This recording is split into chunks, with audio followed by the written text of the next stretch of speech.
भगवत्प्रसादो यस्य प्रसादात् न गति कुतोऽपि ध्यायं स्तुवंस्तस्य यशस्त्रीसन्ध्या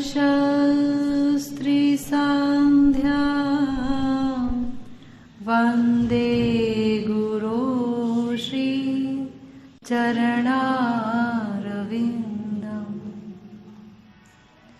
नमो महावदान्याय कृष्णप्रेमप्रदायते कृष्णाय कृष्णचैतन्य नाम्ने गौरत्विषे नमः। हे कृष्ण करुणा सिंधु दीनबंधु जगत्पते गोपेश गोपिकाकांत राधाकांत नमोस्तुते। तप्त कांचन गौरांगी श्री राधे वृंदावनेश्वरी श्री विश्वभानुसुते देवी त्वं नमामि हरिप्रिय। जय रूप सनातन भट्ट रघुनाथ श्री जीव गोपाल भट्ट दास रघुनाथ। এই জয় গোসাই করি চরণ বন্দন যাহা হইতে বিঘ্ন নাশ অভীষ্ট পূরণ। वाञ्छाकल्पतरुभ्यश्च कृपा सिन्धुभ्येव च पतितानां पावनेभ्यो वैष्णवेभ्यो नमो नमः। हरे कृष्णा कृष्णा कृष्णा हरे हरे हरे राम राम राम हरे हरे। हरे कृष्णा कृष्णा कृष्णा हरे हरे हरे राम राम राम हरे हरे। हरे कृष्णा कृष्णा कृष्णा हरे हरे हरे राम राम राम हरे हरे। श्रीमद् भागवतम नामक महापुराण महाशुद्ध करने वाले प्यारे पुराण श्रीमद् भागवतम, जो किसी भी व्यक्ति को भगवत उन्मुख बनाने का पूरा सामर्थ्य रखते हैं। ऐसे श्रीमद् भागवतम महापुराण को सुनने के लिए हम सब यहाँ एकत्र हैं हमेशा की तरह। और हमने सुना पिछली बार कि कैसे जो देवता लोग हैं वो भगवान की आराधना कर रहे हैं। कैसे देवता लोगों ने भगवान के कई व्यक्ति के कई वर्गीकरण किए। आपने पिछले श्लोकों में सुना कैसे उन्होंने बताया कि कुछ लोग होते हैं जो भक्ति कर रहे हैं पर गंभीर बुद्धि के नहीं होते, और जो लोग गंभीर बुद्धि के होते हैं, पिछली दफा बताया गया कि गंभीर बुद्धि के लोग कौन होते हैं। वो गंभीर मनोवृत्ति के कारण भगवत चरण प्राप्त कर लेते हैं, समस्त कल्मशों से मुक्त हो जाते हैं मात्र भक्ति के बल पर। उन्हें कल्मश विमुक्ति के लिए कुछ अलग से प्रयास नहीं करना पड़ता, जैसे कि ज्ञान मार्गियों को प्रयास करने पड़ते हैं कि उन्हें संन्यास लेना पड़ता है, उन्हें वेदांत सूत्रों के अध्ययन करने पड़ते हैं, उन्हें यम निग्रह सबका पालन करना पड़ता है। और इतने सारे पालन करने के बाद कहीं ये उनके पास, एक सेकंड,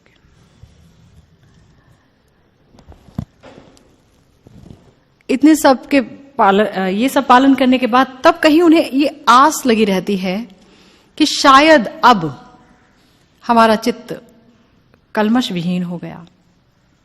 कई बार अनेक योगी और जो ज्ञानी हैं वो ये देखे जाते हैं, ये बोलते हुए देखे जाते हैं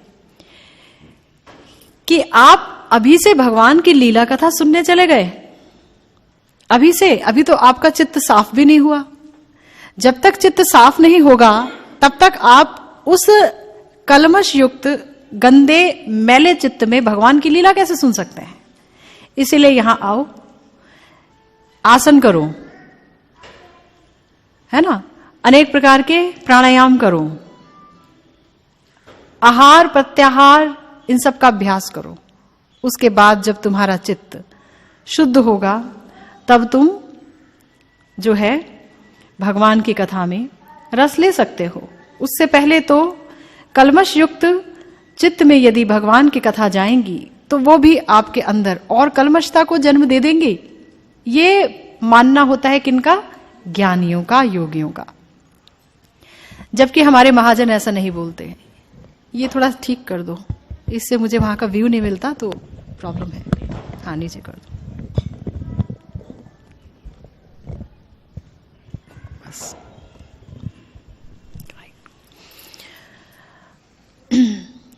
जबकि हमारे जो महाजन हैं, जो प्यारे भक्तगण हैं, वो ऐसा नहीं कहते। वो कहते हैं कि वासुदेव भक्ति जो है वो क्या है? वो भक्ति योग है। वो योग के अलग कुछ नहीं है, यही योग है।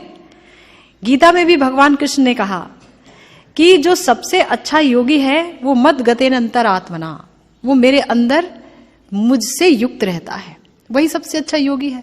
जो मुझसे कभी अलग नहीं होता वही सबसे अच्छा योगी है। तो भक्ति करते करते क्या होता है? जन्यति आशु वैराग्यम ज्ञानम च यद अहेतुकम। तुरंत आशु, आशु माने इमीडिएटली, एट वंस, तुरंत विरक्ति आ जाती है। क्षण नहीं लगता, मतलब क्षण का आधा भी नहीं लगता। अगर चित्त निरपराध है तो निरपराध चित्त में तुरंत विरक्ति आती है और तुरंत ज्ञान उत्पन्न हो जाता है। तो अलग से कुछ श्रम करने की आवश्यकता नहीं है, मात्र भक्ति के बल पर ये सब कुछ संभव है। ये हमारे महाजनों ने कहा। तो ऐसा ही सुंदर संदेश आप सुन रहे हैं विभिन्न देवताओं से, जो कि भगवान को संबोधित कर रहे हैं। पिछले श्लोक में जैसे कि आपने सुना कि बताया गया कि जो लोग अपनी गंभीर मनोवृत्ति के कारण प्रबुद्ध भक्ति की अवस्था प्राप्त करते हैं वो वैराग्य और ज्ञान के संपूर्ण अर्थ को समग्र रूप से समझ लेते हैं, सब कुछ समझ लेते हैं। अगर आप दुनिया में जाएं, दुनियावी लोगों से बात करें और बात हो विरक्ति की, तो विरक्ति का अर्थ क्या होता है उनके लिए कि अरे घर छोड़ने जा रहे हो क्या? भगवान की भक्ति करोगे, घर छोड़ोगे क्या? सब कुछ छोड़ छाड़ दोगे क्या? मतलब बैरागी बन जाओगे क्या? जोगी बन जाओगे क्या? तो बेचारे वो लोग वैराग्य के संपूर्ण अर्थ को नहीं समझते, क्योंकि वैराग्य शरीर का नहीं होता है, वैराग्य मन का होता है। मन का, शरीर के वैराग्य से कोई मतलब नहीं है। शरीर तो बहुत सुंदर सजा धजा भी रह सकता है, लेकिन अगर उसके अंदर मन ही लिप्त ना हो तो, उस शरीर में ही मन लिप्त ना हो तो, जब तक शरीर के साथ अपनी पहचान रहेगी कि मैं ये हूं और शरीर के संबंधी मेरे हैं, तब तक चाहे आप ज्ञान मार्ग का अवलंबन कीजिए, योग मार्ग का अवलंबन कीजिए, कर्म मार्ग का अवलंबन कीजिए, सब जगह निराशा ही हाथ लगेगी। कितना कठिन श्रम कर ले व्यक्ति, वेदांत सूत्रों की व्याख्या कर ले, पढ़ ले, वेदाध्ययन कर ले, सन्यास ले ले, कितना भी कष्ट साध्य कर्म कर ले, लेकिन जब तक उसके अंदर ये मैं की प्रतीति रहेगी और मेरा की प्रतीति रहेगी, तब तक समस्त साधन निष्फल है। क्योंकि ज्ञान कर्म योग की साधना के लिए एकांत चाहिए, वहीं उल्टा भक्ति की साधना के लिए एकांत नहीं चाहिए, भक्तों का संग चाहिए। ये तो नवधा भक्ति में आ जाती है बात। गीता में भगवान कह दिए मत चित्ता मदगत प्राणा बोधयंता, शब्द पे ध्यान दीजिए, बोधयंता परस्परम। एक होगा तो परस्परम की बात ही नहीं होगी, एक से अनेक होंगे तो परस्परम की बात होगी। क्या? मत चित्ता मदगत प्राणा बोधयंता परस्परम। वो मेरे अंदर मन देकर के आपस में बातें करते रहेंगे। क्या? कथयंतश्चा माम नित्यम, हमेशा मेरी कथाएं सुनते रहेंगे। तुष्यंती च रमंती च, और उसी में परम तुष्टि की प्राप्ति होगी और उसी में रमण करेंगे। रमण कैसे होता है? ये रमण क्या होता है? जैसे राधा रमण, राधा जी में जो रमण करते हैं, विभिन्न गोपियां हैं, 30 करोड़ गोपियां, लेकिन अगर राधा रानी रासेश्वरी रास में मौजूद ना हो तो भगवान 30 करोड़ गोपियों की तरफ देखते भी नहीं, वो छोड़ के चले जाते हैं। क्यों? क्योंकि राधा रानी से ज्यादा प्रेम उन्हें कोई कर नहीं सकता, इसलिए वो राधा रमण कहलाते हैं। राधा जी में मत रहते हैं, राधा जी में रमण करते हैं, इसलिए राधा रमण है। ऐसे ही भगवान ने कह दिया, क्या? रमणती चा, मेरी कथाओं में रमण करते हैं। मेरी कथाओं को पी पी करके ये मदहोश हो जाते हैं, इन्हें होश ही नहीं रहता। होश नहीं रहने का मतलब क्या? शरीर की विस्मृति और शारीरिक संबंधों की विस्मृति, यह है होश का खत्म होना। शरीर की विस्मृति, जैसे कि गोपियों को भगवान बोल रहे हैं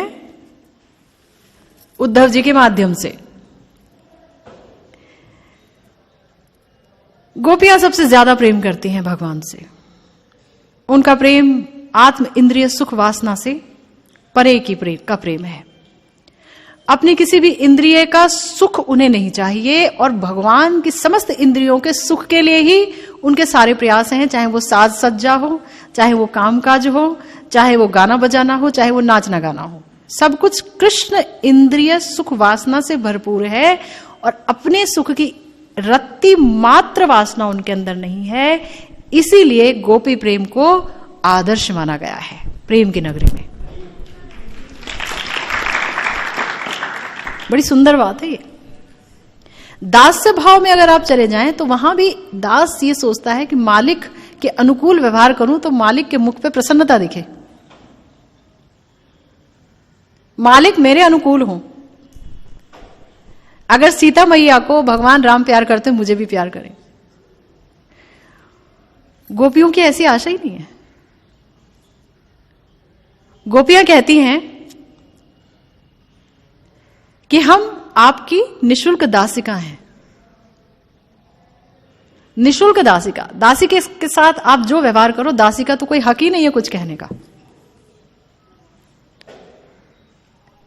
तो गोपी प्रेम महान है जहां पर कोई अपेक्षा नहीं, कुछ नहीं। तो ऐसे गोपियां जो कि भगवान से इतना प्रेम करती हैं कि उन्होंने अपना कुल धर्म, आर्य धर्म, वेद धर्म, सब धर्म त्याग दिए और त्याग करके एकमात्र भगवान की शरणागति ले ली, श्री कृष्ण की शरणागति ले ली पूरी तरह से। और जिस दिन अक्रूर आए भगवान कृष्ण को मथुरा ले जाने के लिए और गोपियां उनके रथ के आगे गिर रही हैं कि हम यहां से जाने नहीं देंगे, लेकिन जब श्री कृष्ण की इच्छा देखी कि वो जाना चाहते हैं तो गोपियां हट गईं। उनमें से एक भी गोपी ऐसी नहीं थी जो अपने आप को खत्म नहीं करना चाहती थी, लेकिन ये सोच के कि हमारे मरण से कृष्ण को असीम दुख होगा, उन्होंने अपनी जिंदगी को धारण किए रहा। और ऐसा जीवन जिसके लिए वो कहती हैं कि ये विरह जो है, ये अगर जितने भी विष हैं इस दुनिया के और उस दुनिया के सबको मिला दो तो हमारे विरह की एक बूंद भी के बराबर भी नहीं है, इतना विषमय विरह। क्योंकि उस दिन के बाद से कोई भी गोपी अपने घर गई नहीं, सारी गोपियां वनचारिणी हो गईं, कोई गोपी नहीं गई। वस्त्र मलिन हो गए, मुख मलिन हो गया, बालों में लट पड़ गई। राधा रानी और महाभाव में अति अति अति व्याकुल हो गई। तो ऐसी गोपियों को उद्धव जी ने के माध्यम से संदेश दे रहे हैं। भगवान कृष्ण कह रहे हैं कि गोपियों, मैं तुमसे दूर ही कब था, मैं तो तुम्हारे सामने हूं, पीछे हूं, दाएं हूं, बाएं हूं, वस्तुतः मैं कण कण में हूं, इसलिए तुम्हारे साथ भी हूं। तो तुम ये जो संसार कूप है, इससे बाहर निकलो और मुझे देखो। वस्तुतः ये ज्ञान के आवरण में प्रेम का संदेश दे रहे हैं, मगर आवरण ऐसा है जिसकी चाबी सिर्फ गोपियों के पास है। उद्धव जी उसे नहीं समझ सकते। तो उद्धव जी को देख करके समस्त गोपियों का वर्णन इसलिए कर रहे हैं क्योंकि देखिए, वैराग्य और ज्ञान का संपूर्ण अर्थ उनकी दशा को देखकर समझ आता है कि विरक्ति क्या है। तो उद्धव जी को देख करके समस्त गोपियां इसलिए उनके करीब आई, हालांकि उद्धव जी कृष्ण जैसे दिखते थे, वैसे ही राजीव लोचन, वैसे ही पीतांबर धारण, अंग का सारूप्य, उसी तरीके से चलना, उठना, बैठना। तो जहां राधा रानी मेघ को कृष्ण का स्वरूप मान लेती हैं, जहां राधा रानी तमाल वृक्ष को कृष्ण का स्वरूप मान करके और एकदम विरह से व्याकुल होकर के तमाल वृक्ष का आलिंगन करती हैं, रोती हैं, वहीं उन्होंने उद्धव जी का आलिंगन नहीं किया। क्यों? जबकि उनका तो पूरा सारूप्य है।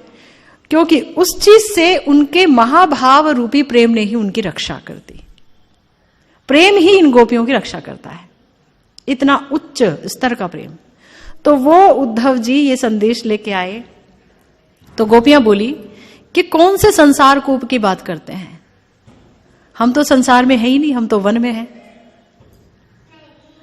और संसार कूप की बात कर रहे हैं, कौन से कुएं से निकालेंगे, हम तो समुद्र में पड़ी हुई हैं। कौन से समुद्र में? आपके विरह रूपी समुद्र में पड़ी हुई हैं, यहां से निकालो तो बात है। तो ये जो महाभाववती गोपियां हैं, इनकी भी श्रेष्ठ शिरोमणि है श्री राधा रानी, जो उद्धव जी के निकट तक नहीं गई। क्योंकि कृष्ण ने कह दिया था कि देखो, तुम सबसे मिलोगे, पर जब गोपियों से मिलोगे तो जाते ही मेरी बातें करना, नहीं तो वो तुम्हें देखेंगी भी नहीं। जाते ही कृष्ण शब्द बोलना, तो ही वो तुम्हें देखेंगे। कृष्ण की कई कथाएं वो बोलते हैं तो कहती हैं कि आप जो कथाएं कहते हैं, हमसे अच्छी तो कोई कथा कह ही नहीं सकता, हम जानते हैं कि वो क्या है, आप तो उन्हें कुछ जानते ही नहीं है। आप कौन सा संदेश ज्ञान वाला हमें सुनाने आए हैं? ये ज्ञान वाला संदेश पल्ले पड़ता नहीं है। क्या बता रहे हैं आप? आगे हैं, पीछे हैं, ऊपर नीचे, दाएं बाएं।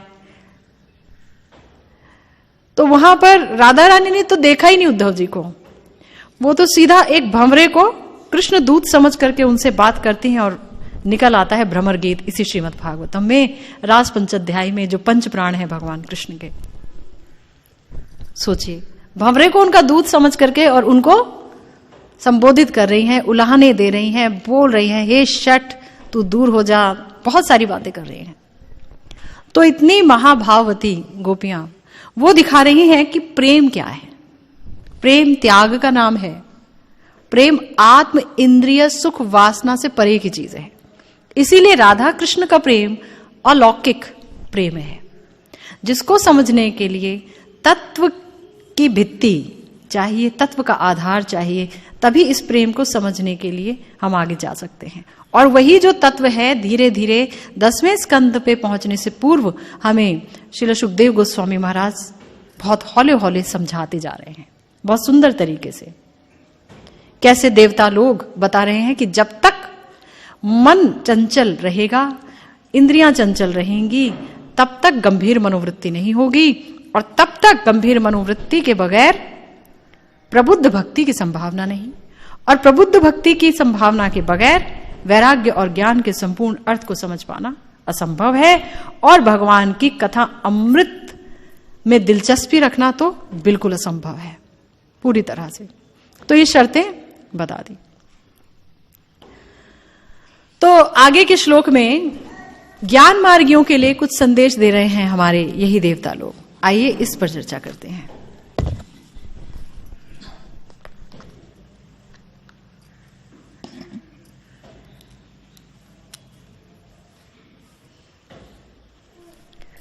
तथा परे चात्म समाधि योग बलेन जित्वा प्रकृतिम बलिष्ठा त्वामेव धीराः पुरुषम विशन्ति तेषाम श्रमः स्यान्न तू सेवयाते। अर्थात अन्य लोग जो कि दिव्य आत्म साक्षात्कार द्वारा शांत हैं तथा जिन्होंने प्रबल भक्ति, प्रबल शक्ति और ज्ञान के द्वारा प्रकृति के गुणों पर विजय पा ली है, आप में प्रवेश करते हैं, किंतु उन्हें काफी कष्ट उठाना पड़ता है, जबकि भक्त केवल भक्ति संपन्न करता है और उसे ऐसा कोई कष्ट नहीं होता। तो भक्ति की महिमा ज्ञान और योग की महिमा से ज्यादा करके बता रहे हैं समस्त, कह लीजिए कि हमसे कितने ही उच्च अधिकारी देवता लोग, क्योंकि हम क्या जाने, वो बता रहे हैं क्योंकि उन्होंने देखा है ऐसे लोगों के फल को कि ऐसे लोग कहां जाते हैं। ज्ञानी लोगों का जो उद्देश्य होता है वो ब्रह्म में लीन हो जाना होता है ना। इस श्लोक में यही बता रहे हैं कि वो आप में प्रवेश करते हैं, भगवान में प्रवेश करते हैं। भक्त के लिए क्या बताया गया है कि वो भगवान में कभी प्रवेश नहीं करते। दीयमानम न गृह्णन्ति बिना मत सेवनम जना, देवहूति जी को कपिल मुनि ने कहा। कपिल मुनि खुद बेटे हैं। देखिए, मैं कई बार सोचती हूं इस बारे में कि अरे कर्दम ऋषि कितने बड़े ऋषि थे, कर्दम ऋषि ने कितनी बड़ी तपस्या की और तपस्या के बाद कहा कि प्रभु मुझे आप पुत्र के रूप में चाहिए। देवहूति जी से उनका ब्याह हुआ और बच्चे हुए, और जब बेटा हुआ कपिल मुनि स्वयं भगवान आए, तो भगवान घर में आ गए, और घर में आते ही कपिल मुनि के कर्दम मुनि, कपिल जी के आते ही कर्दम मुनि कहां चले गए? वन में चले गए तपस्या के लिए। कमाल है, कितनी तपस्या करके भगवान को मांगा, भगवान घर आ गए, आप कहां चले गए? जंगल क्यों जा रहे हैं? भगवान तो आ गए, अब क्या चाहिए? इसीलिए देखिए, बड़े ध्यान से हमें अपने महाजनों की बातें सुननी होंगी। वो कहते हैं कि जीवन का लक्ष्य प्रभु प्राप्ति नहीं है, जीवन का लक्ष्य प्रभु प्रेम प्राप्ति है।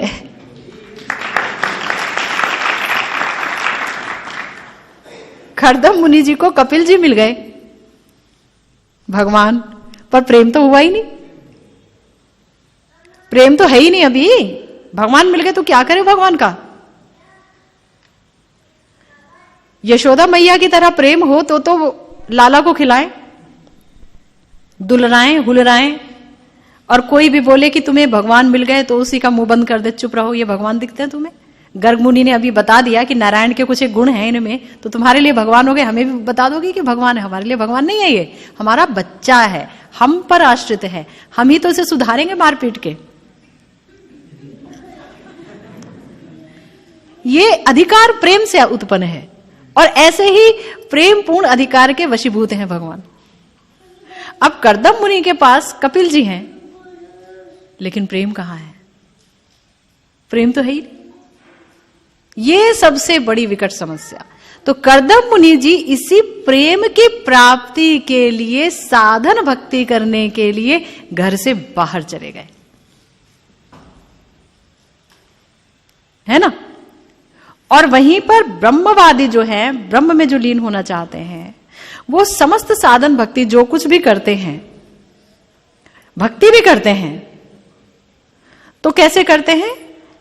इस प्रकार से करते हैं कि जिस समय भगवान के शरीर ईश्वर सायुज्य मुक्ति हो या ब्रह्म सायुज्य मुक्ति हो, वो प्राप्त हो जाए, तो ये भक्ति रूपी सीढ़ी को फेंक देंगे। लेकिन हमारे यहां ऐसा नहीं है, भक्तों के साथ ऐसा नहीं है। यहां पर मैं नहीं कह रही है, ये श्रीमद् भागवतम कह रही है। श्रीमद् भागवतम, हमारा शास्त्र कह रहा है कि भक्तों को कोई कष्ट नहीं उठाना पड़ता। यहां देखिए ना, बोला जो लोग दिव्य साक्षात्कार द्वारा, आत्म साक्षात्कार द्वारा शांत हैं। हम अशांत कब होते हैं? जब स्वयं को शरीर समझ करके, शरीर की जरूरतें पूरी करते करते, अपनी इच्छाओं के पीछे भागते भागते, इच्छाओं रूपी परछाइयों के पीछे भागते हैं हम, तभी तो अशांत होते हैं। वरना अशांत तो हो ही ना।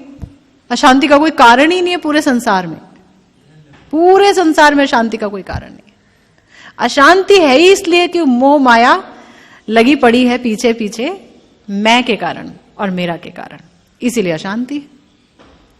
तो ये जो ज्ञान के स्तर पर जो पहुंचता है वो ये देख लेता है कि भाई ये जो मैं और मेरा अशांति का कारण है, तो वो समझ जाता है मैं आत्मा हूं और सायुज्य मुक्ति प्राप्त करना ही मेरा धर्म है। भगवान में मिलन हो जाए, ईश्वर में मिल जाऊं, ब्रह्म में मिल जाऊं।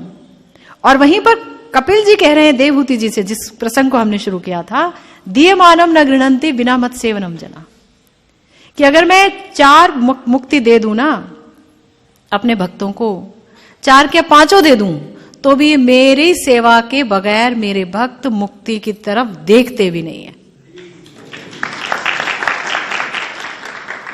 सिर्फ मेरी सेवा चाहिए, सिर्फ मेरी सेवा। बहुत अमेजिंग बात है ये। क्यों? क्योंकि जीव का धर्म ही सेवा है, उसका स्वरूप धर्म ही सेवा है। सेवा को उसके स्वरूप से हटा दोगे तो फिर क्या रह जाएगा जीव? बताओ, क्या रह जाएगा? कुछ भी नहीं रह जाएगा। तो सेवा से ही गठित है हमारी आत्मा का गठन सेवा के लिए हुआ है। हम भगवान की परा प्रकृति हैं, हम भगवान की सेवा में नियुक्त होने के लिए ही हैं, है? परा प्रकृति होने के नाते। बताओ, लेकिन हम क्या कहते हैं कि हम भी ब्रह्म हो जाएं, हम भी भगवान हो जाएं। ये विवर्तवाद है, ये विवर्तवाद है। शंकराचार्य जी ने इसी विवर्तवाद की स्थापना की। उन्होंने कहा देखो भाई, ये जो शरीर है ये माया का बना है, तुम ब्रह्म हो, और जिस दिन ये माया खत्म होगी तुम ब्रह्म स्वरूप हो जाओगे। यहां जो कुछ भी है ये ब्रह्म है, तुम ब्रह्म, ये ब्रह्म, वो ब्रह्म, वो ब्रह्म, सब कुछ ब्रह्म है। ठीक है? और जिस दिन शरीर खत्म हो जाएगा, भक्ति करते करते आप अपना वेदाध्ययन करेंगे, संन्यास ग्रहण करेंगे, नियमों का पालन करेंगे, इंद्रियों का वो करेंगे, अपने नियंत्रण में लाएंगे, और तब क्या होगा? आप ब्रह्म में लीन हो जाएंगे और तब ठीक हो जाएगा। अभी सब विवर्तवाद है। इसी चीज को महाप्रभु ने कहा नहीं, ये विवर्तवाद का सही स्वरूप नहीं है। विवर्तवाद का सही स्वरूप यह है कि मैं एक आत्मा हूं मगर खुद को शरीर मान के बैठा हूं। यह विवर्तवाद है। यह विवर्तवाद है कि जो मैं हूं वो तो मैंने पहचाना नहीं, और जो मैंने पहचाना वो मैं हूं नहीं। शरीर मान लिया, पर शरीर तो बूढ़ा हो रहा है, हम बूढ़े होते नहीं।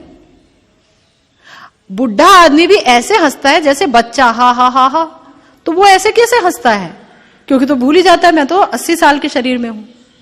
उसके आनंद को देखिए आप, वो भी नाचना चाहता है, शरीर साथ नहीं दे रहा। नाचना चाहता है, नाचने की वृत्ति उसके अंदर अभी भी है, शरीर साथ नहीं दे रहा बेचारे का, तो डिग डिग करके रह जाता है। लेकिन प्रॉब्लम यही है कि वो शरीर है नहीं, तो वृत्ति भी तो खत्म हो जाती ना। शरीर बूढ़ा हो जाता तो तुम भी तो बूढ़े हो जाते, पर तुम तो बूढ़े हुए नहीं, क्योंकि तुम कभी बूढ़े हो नहीं सकते हो, क्योंकि तुम आत्मा हो। तो ये विवर्तवाद है महाप्रभु के अनुसार। तो जितनी भी तरह का साधन ज्ञानी करते हैं, आत्म साक्षात्कार उनको होता है ये कि मैं शरीर नहीं हूं, आत्मा हूं, और इससे वो शांत हो जाते हैं। क्योंकि शरीर नहीं हो तो शरीर की आवश्यकताओं की तरफ देखूंगी क्यों? भूख लगेगी उतना खाएंगे कि ये शरीर का होना मुझे परेशान ना करे, प्यास लगेगी पानी पी लेंगे, लेकिन इससे ज्यादा की नहीं सोचेंगे कि कल क्या होगा, परसों क्या होगा, नरसों क्या होगा, उसके बारे में नहीं सोचेंगे।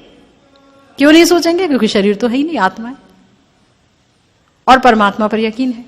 तो ये क्या हो गए? आत्म साक्षात्कार के बल पर, भक्ति के बल पर नहीं, आत्म साक्षात्कार के बल पर शांति आ गई, शांत हो गए। अब नहीं भागना किसी चीज के पीछे, अब कोई इच्छा ही नहीं है, अब कोई प्रमोशन की चाह नहीं है, अब कोई इंक्रीमेंट की चाह नहीं है, अब बोनस मिलेगा या कम मिला या उसको ज्यादा क्यों मिला, ये सब की चाह नहीं है। क्यों? आत्म साक्षात्कार हो गया, that I am not a body, I am a soul. उसके बाद उन्होंने क्या किया? फिर उन्होंने प्रबल शक्ति और ज्ञान के द्वारा प्रकृति के गुणों पर विजय पा ली। आपको पहले ही बताया था कि जो ब्रह्म ज्ञानीज हैं वो कितने प्रकार के हैं, जो कि प्रबल शक्ति और ज्ञान के द्वारा प्रकृति के गुणों पर विजय पा सकते हैं। सब नहीं पा सकते। जिन्होंने भक्ति का सहारा लिया, भगवान का सहारा लिया, प्राप्ति उनको होती है। जिन्होंने भगवान का सहारा नहीं लिया, भक्ति का सहारा नहीं लिया, प्राप्ति उन्हें नहीं होगी। और जिन्होंने भगवान की देह जो सच्चिदानंदमय है उसे माइक करार दे दिया, उन्हें भी प्राप्ति नहीं होगी। तो प्राप्ति किसे होगी? सिर्फ उसे प्राप्ति होगी जिन्होंने उनके शरीर को सच्चिदानंद माना और भक्ति की क्रिया से पूर्णतया जुड़ गए। बहुत सुंदर बात। तो प्रकृति के गुणों पर अगर वो विजय पा लेते हैं तो प्रभु वो आप में प्रवेश करते हैं। और अगर कोई भगवान भक्त को कहे कि मैं तुम्हें मुक्त करने को तैयार हूं, ध्रुव जी को कहा, प्रहलाद जी को कह रहे हैं कि तुम मुझसे मुक्ति ले लो, तो बोले मैं तो नहीं लूंगा, पहले जितने भी सारे पापी आत्मा है ये सब मुक्त हो जाएं प्रभु, तो मुझे मुक्त करना, उससे पहले मैं मुक्त नहीं होता। सबको पहले मुक्ति फिर मेरी मुक्ति, ये प्रहलाद जी का वचन है। ऐसे ही श्रीमन महाप्रभु की लीला में एक बड़े सुंदर भक्त हुए हैं जो ये कहते हैं कि प्रभु मैं सबके पाप को लेने को तैयार हूं, आप सबको मुक्त कर दीजिए। और भगवान रोने लगते हैं। महाप्रभु की अगर हम लीला देखें तो शुरुआत से लेके जो लीला अंत्य लीला तक सिर्फ सुंदरता ही सुंदरता, आदर्श ही आदर्श, प्यार ही प्यार भरा है भगवान के लिए। डेडिकेशन, समर्पण क्या होता है, ये महाप्रभु की लीला में अच्छी तरह से हमें दिखता है। भक्तों का समर्पण भगवान के लिए और भगवान का समर्पण भक्तों के लिए क्या होता है, ये बहुत सुंदर तरीके से दिखता है ना। तो यहां बताया कि ऐसे लोग प्रभु आप में प्रवेश करते हैं। यहां भगवान मुक्ति दे रहे हैं, भक्त स्वीकार नहीं करते। अगर आपकी सेवा नहीं मिले तो मुक्ति नहीं चाहिए, और वहां उन्हें सेवा नहीं चाहिए, उन्हें ब्रह्म में लीन होना है। तो यहां बोल रहे हैं, देवता लोग इन्फॉर्म कर रहे हैं हमें कि ऐसे लोगों को काफी कष्ट उठाना पड़ता है। और भागवतम एक जगह और बोलती है श्रमेव ही केवलम, कि ये चीज सिर्फ श्रम है। श्रीमद् भगवद गीता का 12वें अध्याय में भी भगवान ने ये बात बोली। क्या भगवान ने ये बात बोली कि जो व्यक्ति मेरी अव्यक्त प्रकृति में यानी कि निराकार में पूरी तरह से चेतना को युक्त किए हुए हैं, उन्हें कष्ट मिलता है, क्योंकि शरीर में रहते हुए इस चीज की प्राप्ति असंभव है, और अगर ये प्राप्त हो भी जाए तो आपको पूर्ण सुख नहीं मिल सकता, क्योंकि पूर्ण आनंद कृष्ण है, उनकी सेवा ही आनंदमय है, जिसे प्राप्त करने के लिए कर्दम मुनि जी को भी साधन भक्ति करने के लिए जाना पड़ा, है ना। तो और ये बोला, लेकिन भक्त क्या करता है, भक्ति संपन्न करता है। भक्ति संपन्न करने में कोई भी कष्ट नहीं होता। सुनने में कोई कष्ट है क्या? भगवान का कीर्तन करने में कोई कष्ट है क्या? भगवान का महाप्रसाद खाने में कोई कष्ट है क्या? कोई कष्ट नहीं है। अर्चा विग्रहों की अर्चन करने में क्या कष्ट है? उल्टा आनंद ही आनंद आने लगता है। जब चित्त और कलमश विहीन होता है, निरपराध होने लगता है, तो भगवान की वो भक्ति जो यांत्रिक हो रही थी पूर्ण आस्वादनमय हो जाती है। भगवान की जो आंखें बेजान लग रही थी, उनमें कई अर्थ निकल के बाहर आने लगते हैं। क्यों? क्योंकि अब तुम्हारी ग्रहण करने की शक्ति अधिक हो गई, तुम शुद्धतर होते चले गए, तो तुम देख पा रहे हो। बाकी जो नहीं देख पा रहे हो बेचारे शुद्ध ही नहीं है, तो देख ही नहीं पा रहे हो, कहते तो मूर्ति है, तो मूर्ति तो है ही नहीं। बात समझ आ गई? तो भक्तों को कोई कष्ट नहीं उठाना पड़ता, लेकिन अगर किसी ने भक्त अपराध कर दिया, भक्तों को कष्ट दे दिया, भक्तों की निंदा कर दी, भक्तों का अपमान कर दिया, भक्तों पर छींटाकसी कर दी, भक्तों को मारा पीटा, है ना, भक्तों के यहां चोरी कर ली, कुछ भी भक्त अपराध कर दिया, तो फिर उनकी भक्ति पूर्णतया समूल नाश हो जाती है, चाहे वो किसी भी मार्ग से चल करके भगवान की तरफ निकले थे, पूर्णतया नाश हो जाते हैं। इसका मैं 2 एग्जाम्पल देती हूं, बहुत इंपॉर्टेंट है। श्रीवास जी के आंगन में महाप्रभु सारी रात संकीर्तन किया करते थे। तो जब महाप्रभु ने सोचा कि अब हम सन्यास लेंगे समस्त मायावादियों को ठीक ठाक करने के लिए, क्योंकि ये मायावादी मुझे प्रणाम नहीं करते हैं और मुझे प्रणाम करना होगा ही नहीं तो ये ब्रह्म दोष से कभी मुक्त नहीं हो पाएंगे बेचारे, नरक जाना पड़ेगा। तो उस समय महाप्रभु ने डिसाइड किया कि हम श्रीवास जी के आंगन में 1 साल तक संकीर्तन करेंगे और दरवाजे बंद रखेंगे। तो दरवाजे बंद रख करके श्रीवास जी के आंगन में, जो कि श्रीवास जी कौन है, नारद जी ही हैं स्वयं, उनके आंगन में महाप्रभु जो कौन है, ब्रजेंद्र नंदन श्री कृष्ण है, राधा रानी का भाव लेकर के राधा रानी की प्रेम रस सीमा का आस्वादन लेने के लिए अवतरित हुए हैं। तो वहां संकीर्तन करते रात भर। तो जो कई लोग जो देवी देवताओं के पुजारी थे, उन लोगों का हृदय जल जाता था। निमाई पंडित या महाप्रभु की लोकप्रियता को बढ़ते हुए देखकर। तो एक बार एक व्यक्ति जिनका नाम था गोपाल चपाल, उन्होंने क्या किया, उन्होंने श्रीवास जी के आंगन के बाहर कुछ सिंदूर, चावल और कई आइटम, फूल फाल देवी को चढ़ा करके कुछ करके डाल दिया, है ना, कि अब इनका जो संकीर्तन है वो खत्म हो जाएगा, इसमें विघ्न पड़ेगा, बेकार हो जाएगा सब कुछ। अगले दिन सबको बता दिया, देखो देखो ये क्या क्या करता है, श्रीवास क्या क्या करते हैं, देखो ये बाहर जो आंगन में ये डला हुआ है क्या क्या करते हैं। श्रीवास जी को तो पता चल गया कि किन्होंने क्या किया।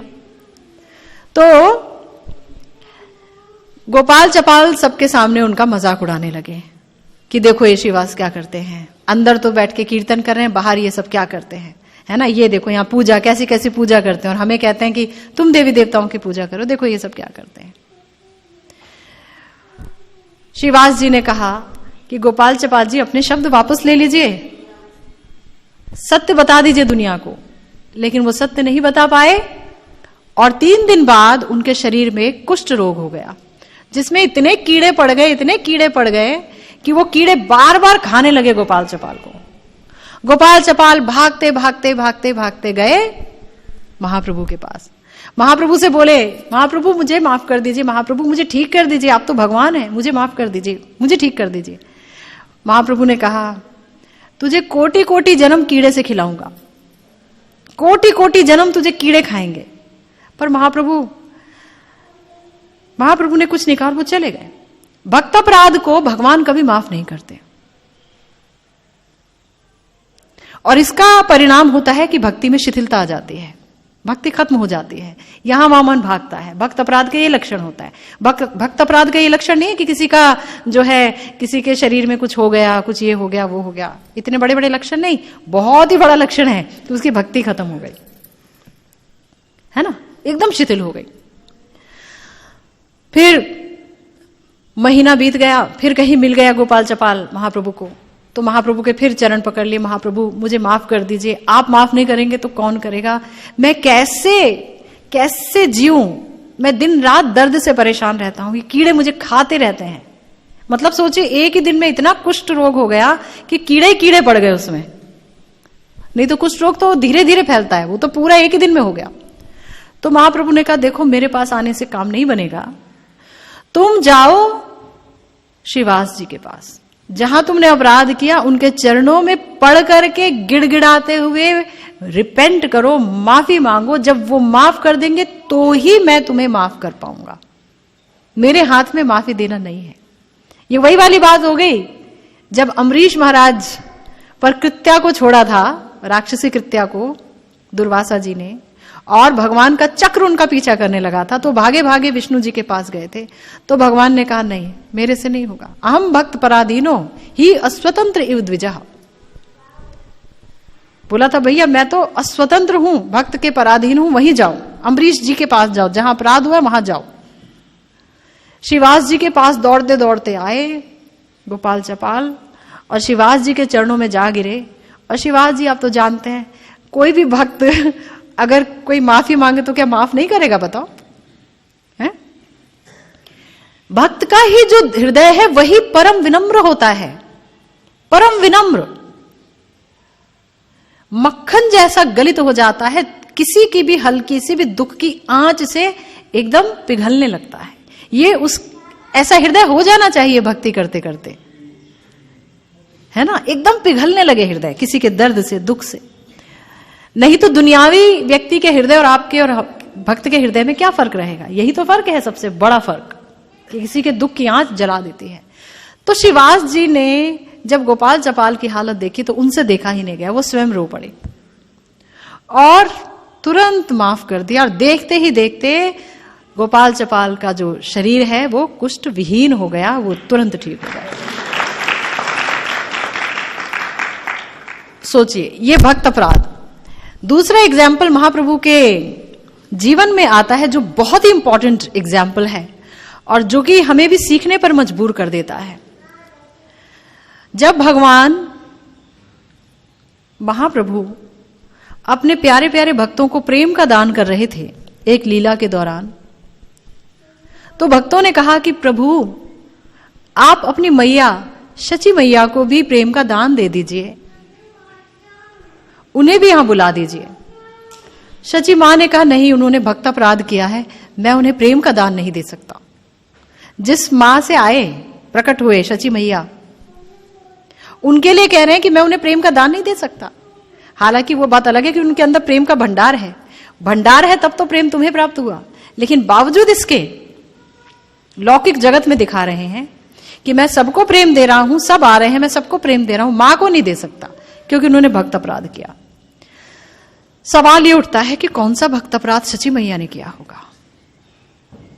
शची मैया तो ऐसी नहीं है, वो तो भक्तों से बहुत प्यार करती है। तो शची माता जब जगन्नाथ मिश्र जी के साथ थी तो जगन्नाथ मिश्र और शची मैया के बच्चे हुए। पहले बेटियां हुई, मेरे ख्याल से 8 बच्चियां हुई, और एक के बाद एक उनकी मृत्यु हो गई। और तब भगवान की खूब भक्ति की श्रीपाद जगन्नाथ मिश्र जी ने, और तब उन्हें एक बेटा पैदा हुआ विश्वरूप, जो कि बलराम जी के ही अंश कहलाए जाते हैं। विश्वरूप बहुत बहुत उन्नत भक्त थे। वो श्री अद्वैताचार्य जी का संग करते थे, और नवद्वीप में अद्वैताचार्य जी एकमात्र परम वैष्णव थे। जहां जाकर के बाकी जितने बडिंग वैष्णव्स थे जो भगवान कृष्ण की भक्ति करना चाहते थे, उनका सानिध्य करते थे। अद्वैताचार्य आप जानते हैं स्वयं महाविष्णु हैं, तो उनका संग करते थे विश्वरूप जी। और विश्वरूप जब उन्हें भगवान की कथा सुनाते थे भक्तों को, तो उनके अंदर विरक्ति का जन्म होता था। जैसा कि आपने श्लोकों में जाना कि तुरंत विरक्ति जन्मती है जब हम भगवान की कथा सुनते हैं और भगवान के भक्ति में आते जाते हैं, तो वैराग्य हमारे अंदर आता है, विच इज अ मस्ट, जो आना भी चाहिए। तो उस विरक्ति के इतने कायल हो गए विश्वरूप जी कि जगन्नाथ मिश्र जी ने सोचा इनका ब्याह कर दिया जाए। तो विश्वरूप जी तुरंत घर छोड़ के भाग गए, सन्यास ले लिया, और उन्हीं श्री अद्वैताचार्य जी का संग करने लगे अब श्रीमन महाप्रभु। अब तो शची मैया बोल उठी, क्योंकि उन्हीं के दुख में जगन्नाथ मिश्र जी ने अपना प्राण त्यागे थे। जैसे दशरथ जी ने त्यागे प्राण श्री राम जी के दुख में, एक प्रकार से उसी दुख को से कभी उबर नहीं पाए श्री जगन्नाथ मिश्र जी, जो अपने बड़े बेटे से बहुत प्रेम करते थे, और उसी दुख में उन्होंने प्राण त्याग दिए थे। शची मैया ने देखा कि अब मेरा दूसरा बेटा कहीं सन्यास ना ले ले। हालांकि महाप्रभु ने बहुत विश्वास दिलाया मैं सन्यास नहीं लूंगा। आप देखें तो विष्णु सहस्त्रनाम में एक श्लोक आता है जहां यह बताया गया है कि भगवान आपका एक ऐसा भी अवतार होता है जहां आप सन्यास लेते हो। प्रच्छन्न अवतार है। प्रहलाद महाराज कहते हैं श्रीमद् भागवतम में कि आपका कलयुग में प्रच्छन्न अवतार होता है, छुपा हुआ अवतार होता है, सबको नहीं पता कि ये आप हो, ये खास लोगों को पता होता है। सबसे सौभाग्यशाली लोगों को पता होता है कि श्रीमन महाप्रभु ही ब्रजेंद्र नंदन श्री कृष्ण है। तो शची मैया बोली कि किसने कहा कि ये अद्वैत है, ये तो द्वैत है। द्वैत जो डिवाइड कर दिया, जिसने दो दो चीजों में बांट दिया, मेरे बच्चों को भगा दिया, दूसरे बच्चे को भगाने वाला है, ये तो डिवाइड कर देते हैं, ये तो द्वैत है। जैसे चंद्रमा में भी कलंक होता है, वैसे ये कलंक यहां है। ये एक शब्द उन्होंने एक लाइन बोल दी। अब इतने दुख में वो व्यथित थी, इतना कष्ट था कि एक शब्द बड़े नेचुरल वे में निकल गया। और महाप्रभु की अवस्था उस समय बहुत ज्यादा बड़ी नहीं थी, लेकिन महाप्रभु तो अंतर्यामी है, उन्होंने ले ली ये बात। और इसीलिए कहा कि जब तक श्री अद्वैताचार्य जी के पास जाकर स्वयं माफी नहीं मांगेंगी मेरी मां, तब तक कोई प्रेम नहीं। तो इतनी बड़ी बात, मां के लिए भी कोई ग्रेस नहीं, कोई कंसेशन नहीं, कोई कंसेशन नहीं कि नहीं थोड़ा छूट, मां है मेरी, थोड़ा बहुत तो हमको इनके बारे में सोचना चाहिए, ऐसा नहीं, कुछ भी नहीं।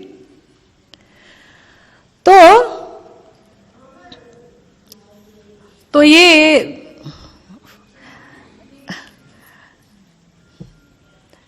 तो भक्त अपराध सबसे मेजर अपराध माना जाता है, मेजर अपराध माना जाता है। और इसीलिए यहां पर क्या बोला गया कि प्रभु भक्त केवल भक्ति संपन्न करता है तो उसे कोई कष्ट नहीं होता, लेकिन अगर भक्ति के साथ साथ भक्त अपराध कर दे तो उसे कष्ट ही कष्ट होता है, क्योंकि उसे अपने अभीष्ट की प्राप्ति फिर कभी नहीं होती, कभी नहीं होती। और आगे के श्लोक में बोल रहे हैं,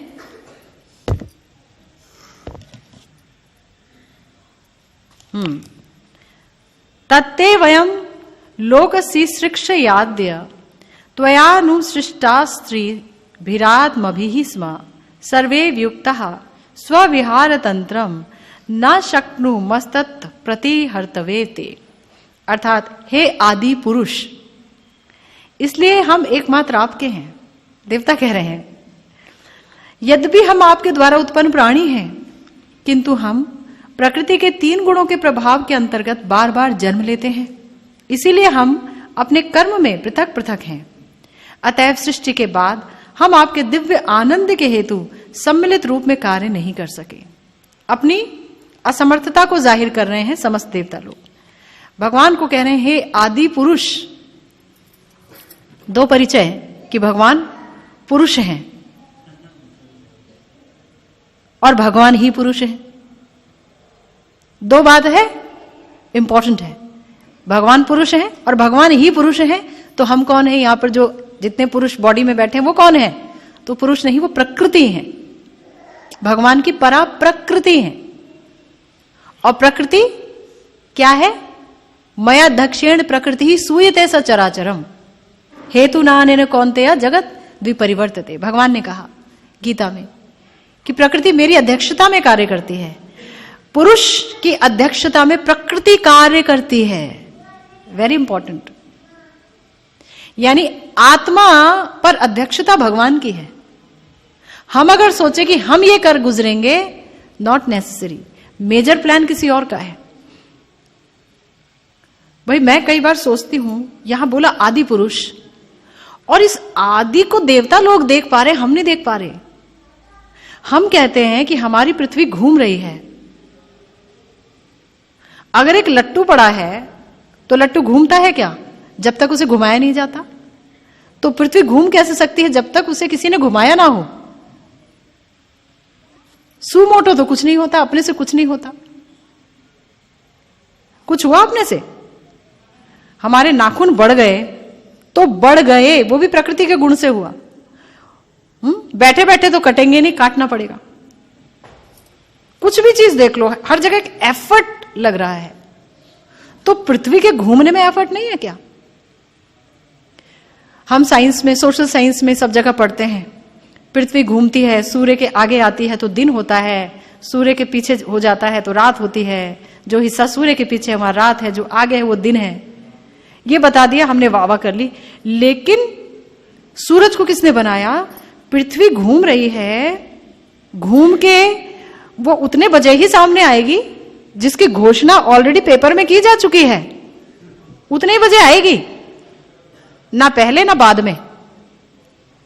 ब्रह्म मुहूर्त डिसाइड हो गया कि 1.5 घंटे पहले, 1.5 घंटे बाद, 1.5 घंटे पहले सूर्योदय से 1.5 घंटे पहले ब्रह्म मुहूर्त है। सूर्योदय का टाइम ये है, टाइम ये है। सारे पंचांगों में सब जगह आ गया। मतलब इतना एक्यूट सिस्टम, बढ़िया सुंदर फ्लॉलेस सिस्टम है भगवान का। किस भगवान का? आदि पुरुष।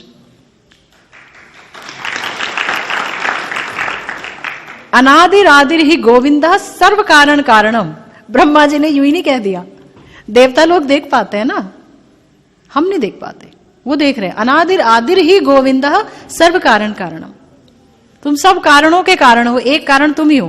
पृथ्वी घूम रही है, साइंटिस्टों ने कह दिया पृथ्वी घूम रही है, उसके अनुसार सैटेलाइट बन गए, ये बन गया, वो बन गया, लेकिन पृथ्वी घुमाई किसने ये तक नहीं पता लगा। जिस दिन ये पता लगा लेंगे उस दिन सब लोग भक्त हो जाएंगे। और मनुष्य जीवन मिला ही इसलिए है कि ये पता लगाओ पृथ्वी घुमा किसने दी। आज तक घूम रही है। लट्टू भी एक बार घुमा दो तो उसके बाद वो घूमता घूमता घूमता घूमता बंद हो जाता है। ये किसकी शक्ति है? जिसने एक बार घुमाई वो घूमे ही जा रही है? और ऐसे 23.5 की क्या उस पे टिल्टेड भी है, एक्सिस पे, अपने एक्सिस पे टिल्टेड भी है, और टिल्टेड होना भी जरूरी है। झुकी हुई है अपने अक्ष पर, और झुके झुके घूम रही, गिरती भी नहीं। कमाल है, कोई चीज अनादिकाल से झुकी हुई हो, गिरी नहीं। बताओ भाई, कोई भी चीज है, अगर ये खंबा ही अगर झुक गया तो कभी भी गिर सकता है ना, वो तो गिरी नहीं, और उस पे हम दौड़ रहे हैं। ये और अमेजिंग बात है, हमें चक्कर नहीं आ रहे, हम बैठे हुए, हमें चक्कर नहीं आ रहे, घूम भी रही है, और रात भी हो जाएगी थोड़े दिनों में। थोड़े समय में आप कहेंगे वो 5:30 बजे जी अंधेरा हो गया, पृथ्वी घूम गई और हमें पता ही नहीं चला। ये सारी चीजें सोचने वाली बात है। आप सोचेंगे तो आप देखेंगे हर जगह तो वो है। कौन से गुलशन के वो माली नहीं, ये बताओ कहां नहीं है? तभी तो मैंने नहीं कहा, ये देवता कह रहे हैं हे आदि पुरुष। तो पुरुष वो है और पुरुष वही है, और हम भोग्या प्रकृति हैं। और आगे बोलते हैं इसीलिए हम एकमात्र आपके हैं, एकमात्र आपके हैं। ये दिमाग का सर्वोच्च और सुंदर, सबसे सुंदर इस्तेमाल है, जहां दिमाग से सोचा और ये कंक्लूजन निकाला कि इसी आदि पुरुष के हम हैं, हम इसी के हैं, हम शक्ति हैं इसकी, भिन्ना शक्ति है, तटस्था शक्ति है, नो प्रॉब्लम, पर शक्ति तो है, संबंध तो है, संबंध के बगैर तो है ही नहीं हम। तो संबंध हमारा अनादिकाल से है। उसके रियलाइजेशन के लिए, उसे महसूस करने के लिए, उसे और पल्लवित पुष्पित करने के लिए, उसे अनुभव में, अनुभव गम्य बनाने के लिए ये मनुष्य देह मिला है। संबंध तो बिल्ली कुत्ते का भी भगवान से है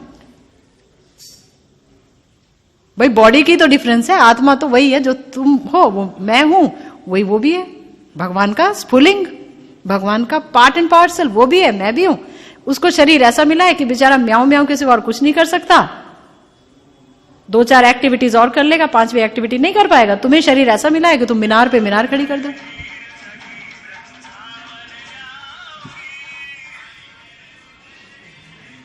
है ना? तो ये शरीर की डिसेबिलिटीज हैं एंड एबिलिटीज हैं। एक शरीर की एबिलिटी कि वो बहुत आगे तक सोच सकता है, अनुसंधान कर सकता है, अपने बारे में आत्म साक्षात्कार प्राप्त कर सकता है, शांत हो सकता है, भगवत प्राप्ति के रास्ते पर जा सकता है। दूसरा शरीर, हालांकि भगवान का तेज वहां भी है, स्फुलिंग वहां भी है, आत्मा वहां भी है, शरीर की डिसेबिलिटी है। ये शरीर की कह लीजिए अक्षमता है कि वो बेचारा अपने बारे में कोई प्रश्न नहीं कर सकता, ना भगवान के बारे में कोई प्रश्न कर सकता। उसका एक ही अनुसंधान, खाना कहां है, खाना कहां है, खाना कहां है, खाना खाना खाना। और हमारा एक ही अनुसंधान के लिए हम बने, इस बॉडी में आए। कृष्ण कहां है, राधा रानी कहां है, राधा श्याम सुंदर कहां है, गौर सुंदर कौन है, नित्यानंद प्रभु कौन है, कैसे साधन भक्ति करूं, कैसे हरि प्रेम पाऊं, कैसे अपने भगवान को रिझाऊं, कैसे मैं सदा के लिए उनका बन पाऊं।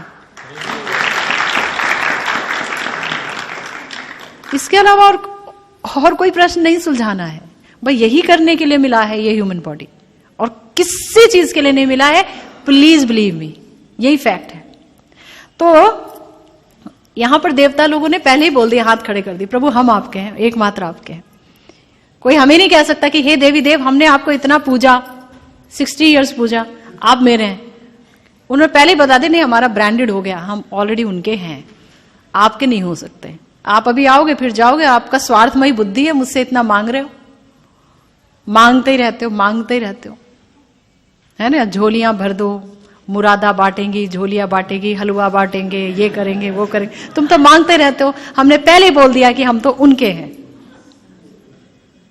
सही बात है, भागवतम में आया है, देखो ना, जिस देवी मां से सब लोग सब कुछ मांगते हैं और इतने जागरण करते हैं, तंग करके रख देते हैं उन बेचारी को, वो कैसे रहती हैं? क्या महलों में रहती हैं? गुफाओं में जाके तपस्या करती हैं, ठंड में, गर्मी में, सब में भगवान की तपस्या करती हैं, कृष्ण की तपस्या करती हैं, विष्णु की तपस्या करती हैं। कोई महलों में रहती है और हम कितना मांगते हैं, क्या मांगते हैं उनसे, बताओ। और लक्ष्मी जी, वो तो खुद दासी हैं भगवान की, उनके चरण चापती रहती, उन्हें सेवा में सुख आता है, उस सेवा में सुख मिलता है, बताओ। और उनसे मांगते हैं कि ये दे दो, वो दे दो, वो दे दो, इतने सारे दिए विए जलाते हैं, घर की खूब सफाई करके रख देते हैं दिवाली में, चमका चमका के कि यहीं पर आगमन होगा, यहीं आएगी लक्ष्मी। नहीं आएगी तो बारात लाएंगे, खींच के लाएंगे। लक्ष्मी जी कह रही मैं किसी की नहीं, मैं विष्णु जी की हूं, मैं नारायण की हूं। यहां वही बात देवता कह रहे हैं जो लक्ष्मी जी कह रही हैं कि मैं तुम्हारी हूं, जो राधा रानी कह रही है कृष्ण की कि हम तुम्हारे हैं, जो जीवात्मा प्रबुद्ध भक्ति वाला जीवात्मा कह रहा है प्रभु मैं तुम्हारा हूं, वही देवताओं ने कहा। तो क्या कहते हैं प्रभु, हम आपके द्वारा उत्पन्न प्राणी हैं। अहम आदिर ही देवानाम महर्षि नाम च सर्वशा, भगवान कह दिए गीता में कि मैं समस्त देवी देवताओं का आदि हूं, महर्षियों का आदि हूं। तो इन्होंने भी यही कह दी बात, कोलैबोरेट कर दिया कि हाँ प्रभु, पुष्टि कर दी, कंफर्म्ड हो गई बात कि हाँ आप ही ने हमें उत्पन्न किया है, हम आपके द्वारा उत्पन्न प्राणी हैं। किंतु हम प्रकृति के विभिन्न गुणों के कारण, तीनों गुणों के प्रभाव के अंतर्गत बार बार जन्म लेते हैं। क्यों? जब हम आपके हैं तो हमें बार बार जन्म क्यों लेना पड़ता है? सवाल ये उठता है भाई, जब हम आपके हैं तो हमें बार बार जन्म भी मत दो। तो भगवान कह रहे हैं यही तो समस्या है, हो तो तुम मेरे, मगर मुंह तुम्हारा उधर है जहां तुम्हें जन्म लेना पड़ता है। मेरी तरफ मुंह जिस दिन होगा, मेरी साधन भजन में जब तुम लगोगे, सिर्फ मेरा भजन करोगे, मैं मेरे से परे होकर के, तभी तो तुम मेरे कहला पाओगे सही अर्थ में। तो इसीलिए बोला कि इसलिए प्रभु हम अपने कर्म में पृथक पृथक हैं सभी एक आत्मा। लेकिन आप देखिए, आप भी आत्मा हो, मैं भी आत्मा हूं, और कई लोग आत्माएं हैं, बाहर भी आत्माएं घूम रही हैं शरीर धारण करके, उनके कर्म देख लो, किसी और के कर्म देख लो। ये विभिन्न जो गुण हैं, आज के कार्यक्रम में आपको आया ना, प्रकृति मुख्यतः द्विगुण ही है, सतोगुण तो बहुत कम हो गया आजकल, रजोगुण तमोगुण का ही बोलबाला है। तो ये जो द्विगुणी प्रकृति है उसकी क्या हालत होगी सोचो। सतोगुण भी होता तो भी संभल जाती, सतोगुण भी कहीं कहीं दिखता है, कोई कोई किसी की बात सुनता है, कोई कोई किसी की मदद करता है, नहीं तो हर जगह स्वार्थ, हर जगह स्वार्थ, हर जगह स्वार्थ, हर जगह स्वार्थ। हर जगह जाओ आप, स्कूल में जाओ, ऑफिस में जाओ, कहीं भी जाओ, हर जगह वही द्विगुण। तो ये प्रकृति के इन गुणों के प्रभाव से हम बार बार जन्म लेते हैं, क्योंकि इन्हीं के अंदर रच बस गए हैं।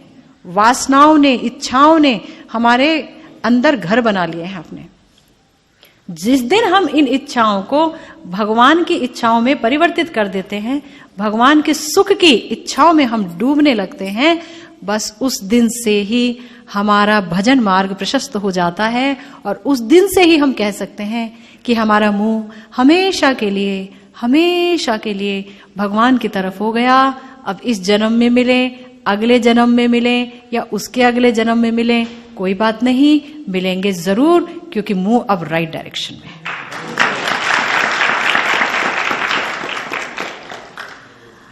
तो इसीलिए यहां अंतिम में बात बोल रहे हैं कि अतएव सृष्टि के बाद प्रभु हम आपके दिव्य आनंद के लिए कोई सम्मिलित रूप से कार्य नहीं कर सके, और आप हमें ऐसे मार्ग और साधन बताइए जिनके द्वारा हम आपको प्राप्त कर सकें और समस्त भोग्य अन्न और वस्तुएं आपको प्रदान कर सकें। यानी कि भाव ऐसे हो जाएं प्रभु जो आपके सेवा में रत रहें, आपके लिए हमारे भावों की नियुक्ति हो जाए। तो बहुत सुंदर आगे भी इनकी प्रार्थना है जो चलेंगी, इसी पर हम अगली दफा चर्चा करेंगे जब महाप्रभु की कृपा होगी। तो अभी के लिए जय जय श्री राधे श्याम।